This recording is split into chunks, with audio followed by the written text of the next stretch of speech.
Le cortège, commençons par le titre. Le titre renvoie au fait que c'est un long voyage en cargo et que ce cargo fait là son dernier voyage.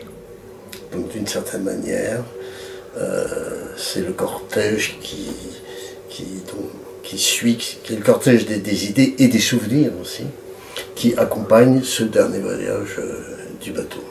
Le voyage qui, d'une certaine manière, implicitement, c'est pas explicite dans le livre, qui raconte très concrètement ce qu'est une traversée en mer, une assez longue traversée avec escale à bord d'un cargo. Sinon, implicitement, c'est aussi un voyage entre le pays des vivants et le pays des morts. J'avais eu une très belle expo à Arles qui m'avait enchanté. Et notamment, j'avais découvert une artiste grecque qui s'appelle Evangelia Kraniotis, qui est vidéaste, photographe. Et le titre de cette exposition, je crois que c'était en 2000, ça devait être en 19, en tout cas il y a quelques années. Le titre de son exposition était, ça partait d'une citation d'un pseudo-Aristote quelconque, enfin certainement pas vraiment Aristote, mais on prêtait ça à Aristote, qui disait, et la formule m'avait frappé et enchanté, donc, il y a trois sortes d'hommes, les vivants, les morts, et ceux qui vont sur la mer. Donc la mer, c'était souvent le cas, c'était souvent évoqué comme ça dans l'Antiquité, comme lieu, une sorte de lieu vraiment intermédiaire entre le monde des vivants et le monde des morts. Donc sous le côté très réaliste du roman, qui est un roman comme un roman d'aventure, très concret, et j'espère qu'on se sent bien à bord d'un bateau, d'un cargo, implicitement il y a aussi ça, le fait que souterrainement, c'est un voyage qui va d'un monde à l'autre.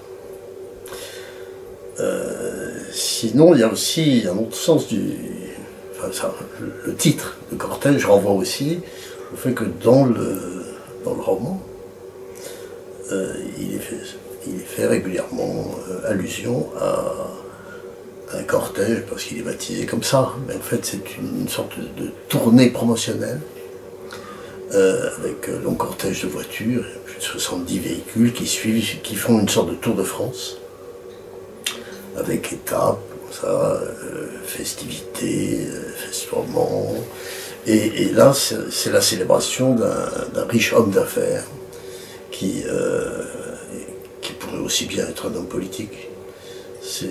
Disons que là, en ce sens-là, c'est le cortège du pouvoir, qui donc est évoqué comme un événement passé, mais qui est bien présent tout le long du roman. Voilà.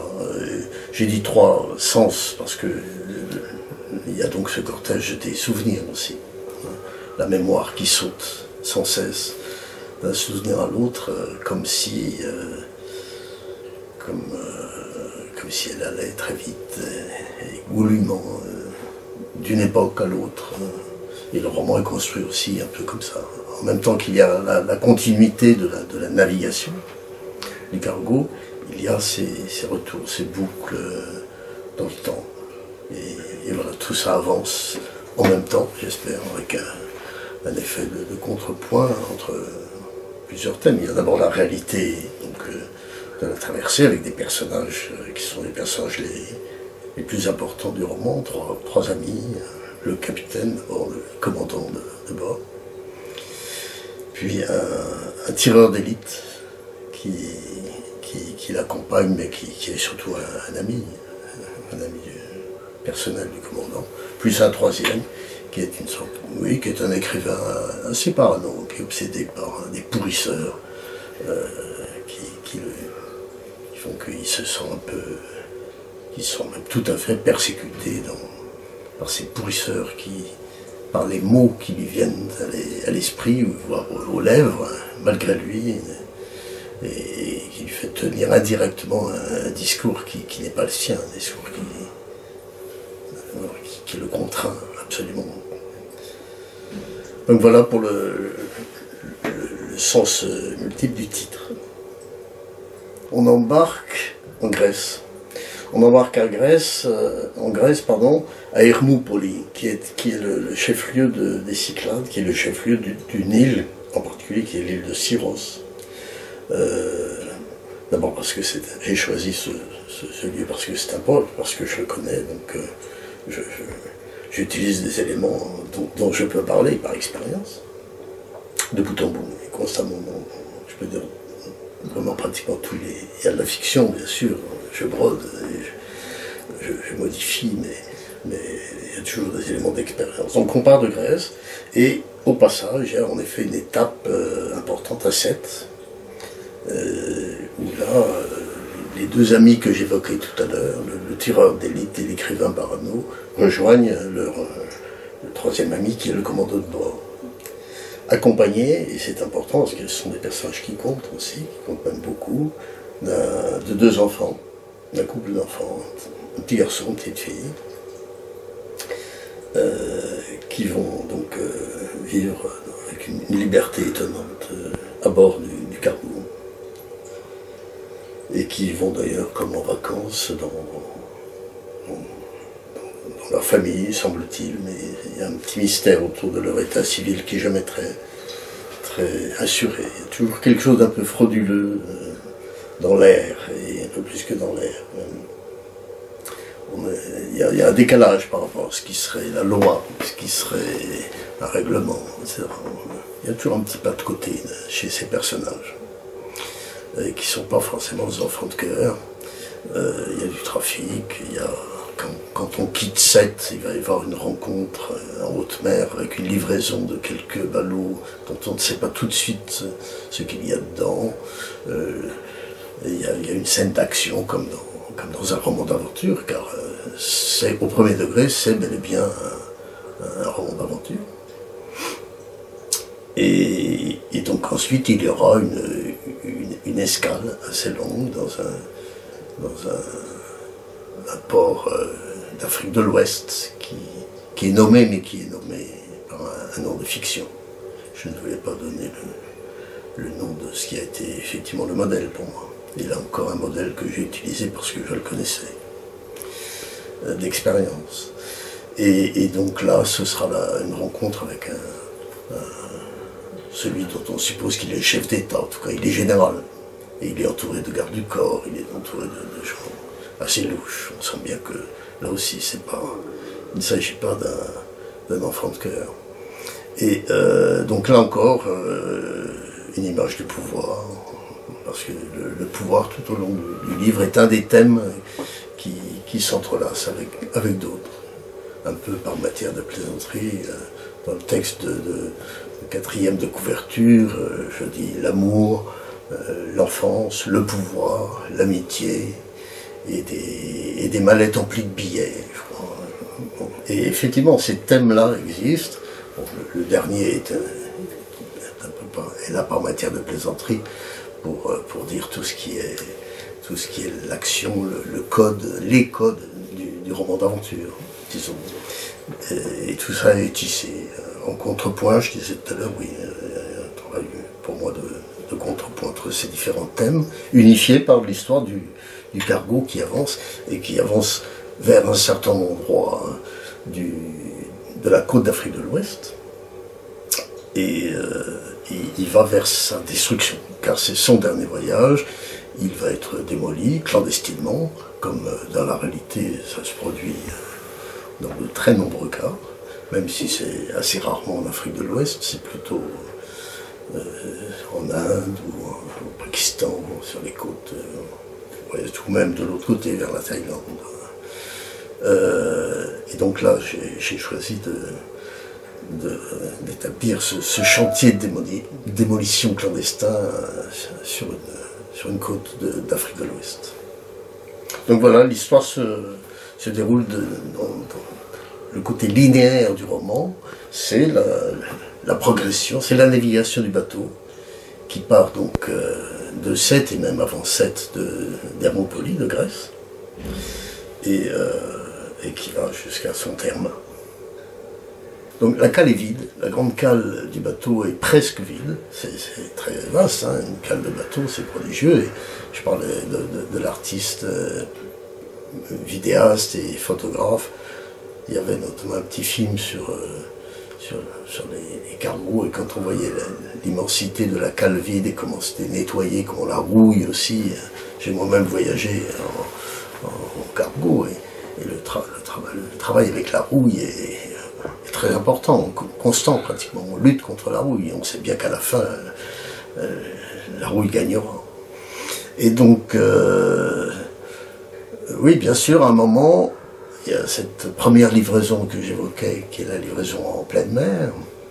Et ce qui est livré sont quelques ballots dont on ne sait pas tout de suite ce que c'est de la marchandise trafiquée.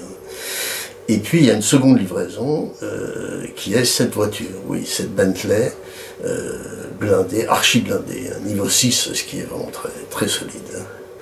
C'est le maximum, c'est le mieux qu'on puisse faire. Elle est livrée donc au général de ce pays, avec tout ce que ça veut dire. Il y a quelques conteneurs également, hein, quelques conteneurs qui là encore transportent non pas des marchandises en vérité, mais plutôt on croit sentir, on croit deviner qu'il s'agit de déchets qui ne sont pas, qui ne seraient pas normalement autorisés à être débarqués ni jetés n'importe où. Mais c'est bien ce qui se produit dans la réalité. Oui, les noms sont importants parce que un nom c'est très souvent quand même l'indice d'une identité réelle ou imaginaire. Je l'ai pas sans vue. Par exemple, le commandant s'appelle Francky. Francky, secrètement, alors Francky c'est un prénom très banal, il y en a dans des tas de bouquins, il y en a dans la réalité. Pour moi, c'était un peu malicieusement, et là encore souterrainement, un lien avec Leucate Univers. Car à Leucate, il y a, dans la commune de Leucate Univers, mon précédent roman, il y a à Leucate un lieu qui s'appelle La Franquie. La Franquie, et donc j'ai voulu faire un clin d'œil comme ça à une sorte d'autoréférence un peu malicieuse, mais qui n'a absolument pas besoin d'être perçu par le lecteur. Il s'appelle Francky, un nom assez banal, faussement américain, mais finalement aussi bien franchouillard, si on veut l'entendre comme ça, en tout cas français, banal. L'écrivain Parnot, comme je le désignais, s'appelle Gu, oui. Gu, on peut y entendre un diminutif de Gustave. On peut, ce qui m'irait, on pense à Flaubert, par exemple, qui est une référence majeure pour moi. Mais plus concrètement, plus précisément, la référence, elle était cinématographique. Il y a un film de Melville qui s'appelle Le Deuxième Souffle, qui est un film que j'adore, qui est un film culte pour moi depuis longtemps, et le personnage principal, interprété par Lino Ventura, est prénommé Gu. Donc j'ai repris ce nom de Gu. Et le troisième personnage, qui est le tireur d'élite, le troisième ami, parce que c'est vraiment un trio d'amis très solide. J'allais presque dire très aimant. On les sent liés par quelque chose de très sentimentalement très fort. Et surnommé Wewe, mais on sait très vite, hein, dès le début, on sait que en fait il s'appelle Hwesu Hwesuvi. Et Hwesu Hwesuvi, bien sûr, ça s'entend comme africain, pour peu qu'on ait un peu de familiarité avec les noms et prénoms africains. En langue fon du Bénin, par exemple, le vi à la fin d'un mot, c'est l'équivalent de ben quelque chose, c'est-à-dire c'est fils de. Donc Hwesu Hwesuvi, ce serait Hwesu, fils de Hwesu. Donc ça le désigne évidemment comme africain de l'Ouest. Mais là encore, je savais très bien que un lecteur n'est pas censé savoir ce que je viens de dire. On entend simplement quelque chose d'exotique dans ce nom. Et ça me suffisait, je ne voulais pas plus. Je voulais à la fois attirer l'attention sur cette question de l'identité et surtout ne pas y répondre et encore moins sur leur couleur de peau, qui n'est jamais mentionnée. Parce que justement, il y a une sorte d'implicite réfutation de ma part, en tout cas dans ma démarche, il y a une réfutation de cette question de l'identité. Les enfants, par exemple, les enfants dont on ne sait pas trop quel est leur lien à ce tireur d'élite, qui se comporte à peu près comme leur père ou leur tuteur, on ne sait pas. En même temps, il est question de pseudo-parenté, donc on sait bien qu'ils ne sont pas vraiment des enfants de Weiwei. Et on ne sait pas de quelle couleur ils sont. Moi-même, je serais capable de le dire, je n'ai pas tranché. Mais ils s'appellent Perpétue et Jeanfa, oui, deux noms qui ne sont pas courants, voire qui sont un peu invraisemblables si on est dans le contexte français. Et puis on sait qu'ils ont une sorte, là aussi une parenté ou une pseudo-parenté, en tout cas des habitudes et des liens avec le pays d'Afrique où le bateau va être démoli, puisqu'il y a une certaine Tata l'ouverture, chez qui ils se rendent en vacances. Voilà. Et Tata l'ouverture, c'est, pour moi, c'est nettement une référence à Toussaint l'ouverture. C'est un nom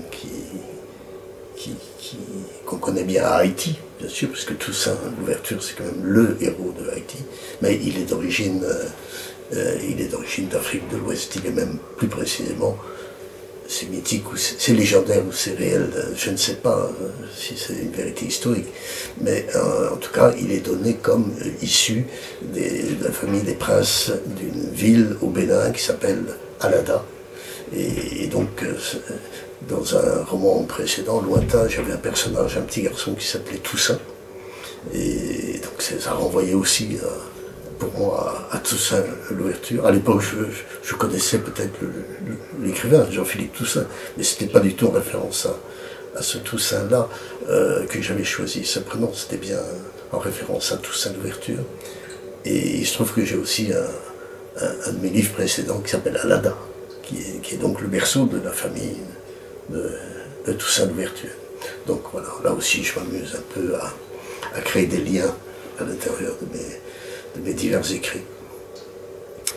Et le roman s'arrête juste avant qu'ils arrivent, qu'ils parviennent dans leur lieu de vacances, chez cette fameuse Tata l'ouverture. Une fable, pas du tout, un roman, 100% un roman, je dirais même un roman d'aventure. Il y a tous les ingrédients du roman d'aventure, l'action prime, même paradoxalement, puisqu'on est à bord d'un bateau, c'est un lieu clos, mais il se passe continuellement quelque chose. Ou, soit dans le présent, soit dans le souvenir qu'on en a, bien sûr. Car le souvenir joue la mémoire et les divers souvenirs, donc forcément de diverses époques, comme fonctionne la mémoire. La mémoire n'est pas... nous fait nous balader continuellement dans le temps, dans le passé, et parfois elle flirte avec l'imagination, anticipe, enfin, ça bouge beaucoup. Et j'aimais tisser ces deux temporalités, ces deux modes de temporalité contradictoires, c'est-à-dire les circonvolutions très capricieuses de la mémoire, et la linéarité un peu implacable d'un bateau sur sa trajectoire qui va d'un point à un autre. Mais c'est un roman, complètement un roman d'aventure. Il y a quelques lecteurs qui viennent de le lire déjà, ne sont pas sensibles aux mêmes choses. Certains y voient un roman plutôt drôle, en tout cas malicieux, etc. D'autres sont frappés par le côté, la présence de l'idée de la mort, etc. Et ça me plaît beaucoup, bien sûr, qu'on ne puisse pas trancher entre la malice et la mélancolie, disons. Mais le roman avance vraiment comme un roman, oui. Avec une mise en scène, même des codes du romanesque. Moi, c'est ce que j'ai voulu. Alors, le cortège du pouvoir, comme je l'ai nommé tout à l'heure, ce cortège-là a existé, enfin il est donné comme ayant existé, et on y fait référence, notamment le tireur d'élite, Weiwei, Huesuwi, a été très marqué par cet événement. Donc il s'y réfère souvent, on y revient. Et puis le personnage de l'homme d'affaires, qui encore une fois est bon. Il est homme d'affaires, mais il pourrait être un politicien, c'est un homme de pouvoir. Il cristallise quelque chose du pouvoir, et voilà. Et pour la petite histoire, je peux ajouter quelque chose. C'est que c'est un des éléments premiers pour moi dans le projet, à l'époque où le cortège n'était qu'un projet. J'avais ce souvenir moi-même fort d'avoir participé à ce qu'on pourrait appeler un cortège de voitures, en tout cas à une tournée. Mais ça n'était pas du tout en France. Et c'était en Afrique. Et c'était assez fascinant. J'étais jeune homme à l'époque, quand adolescent, et j'ai eu la chance d'être témoin de ce que c'était qu'une tournée triomphale pour célébrer l'indépendance d'un pays, en fait. Et comment les hommes politiques, les responsables, étaient reçus, comment les fêtes étaient organisées, comment ensuite il y avait le long parcours d'une ville à l'autre. Donc c'était une chose d'avoir été témoin de ça, d'avoir vécu ça de très près. Et dans un premier temps, j'avais un projet de grand roman africain. Enfin, je pouvais mettre en scène directement l'Afrique. Jusqu'au jour où je réalisais que c'était pas possible. C'était pas recevable venant de quelqu'un qui n'était pas un Africain, qui était malgré tout, quoique j'en éprouve, qui était quand même un Français de France, même si je ne me sens pas très Français de France. Et donc j'ai converti cette expérience réelle, qui est une expérience africaine, je l'ai convertie en réalité tout à fait française, puisque c'est bien en France qu'a eu lieu ce cortège, allant de ville en ville. Mais le modèle était africain. Donc c'était un peu un rapport inverse à ce qui se passe parfois. Voilà, de la part d'un écrivain français qui a plutôt, a priori, une expérience de France, hein, et qui a un rapport plus exotique à ce qui se passe dans d'autres pays, en Afrique particulièrement. J'ai souvent dit que j'avais un sentiment de l'exotisme inversé. Je pense que le déplacement entre l'expérience vécue et ce qui va devenir le matériau d'une fiction, d'un roman, ce déplacement important, enfin, minime ou au contraire vraiment important, pardon, est essentiel. Je crois très fort au déplacement, de même que c'est important pour moi de partir d'une réalité vécue, de l'expérience personnelle ou d'une thématique personnelle, d'une mythologie personnelle, mais d'en faire un point de départ, oui, d'en faire un outil de vérification de l'authenticité de ce qu'on éprouve devant le matériau du roman, oui, mais le prendre tel quel et en faire l'objet du roman, non, au contraire. Je tiens beaucoup à ce que le roman soit, parce que les fictions que j'invente, que j'écris, je tiens beaucoup à ce qu'elles soient au contraire centrifuges, qu'elles soient une ouverture vers la réalité du monde, qui me paraît beaucoup plus intéressant comme sujet de roman.